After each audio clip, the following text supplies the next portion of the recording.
Projektą Minutė su Marijonu pristato Čili. Čili. Viskas dėl skonio.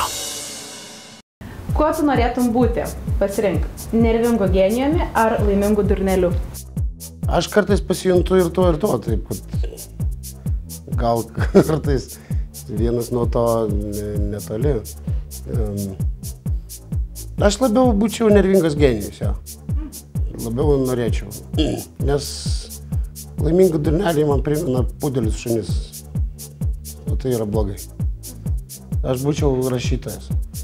Kuris būtų parašęs vieną romaną, bet tas romanas būtų toks siaubingai geras, kad man absoliučiai nereikėtų rašyti jokių kitų romanų. Ir aš galėčiau tik tai keliauti ir nieko daugiau neveikti, nes aš galėčiau gyventi vien iš to romano.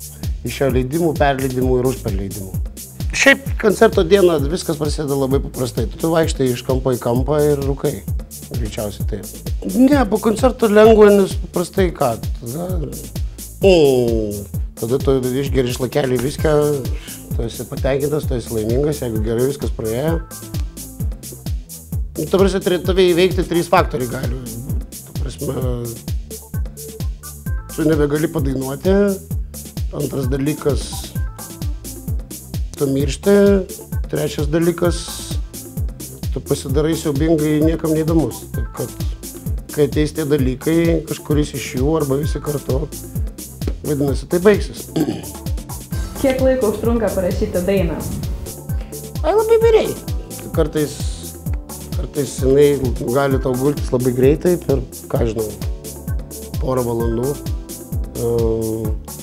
O kartais tai nešioji ilgai, ieškai ir taip toliau. Labai priklauso vėlgi nuo dainos pobūdžio, kartais iš jos daug nereikalauja, jinai tiesiog yra šiaip dainelė arba daina, nežinau. O prie kitų tu prisėdi kažkodėl, tai tu labiau nori jas ištobulinti ir taip toliau. Taip kad labai retais atvejais būna, kad, sakysim, frazė. Ten, sakysim, kažkokia tai gimsta frazė ir tu pagalvoji, kad galbūt nieko ten, sakysim, priderinti prie dainą. Bet didžiąją daugumą, absoliučią daugumą beveik, tai yra pirmiausia melodija ir tu paskui prie jos derini žodžius. O kai tu važiuoji mašiną ir kai skamba tavo daina, ką tu darai tada? Aš atidarau langą, kuo garsiau ir iškišu galvą ir kviečiu aplinkinius, paklausykit, mano dainą groja. Ir žaidžiu. Kartais. Bet iš esmės, manau, kad čia gerai, taigi čia viskas betarpiškai.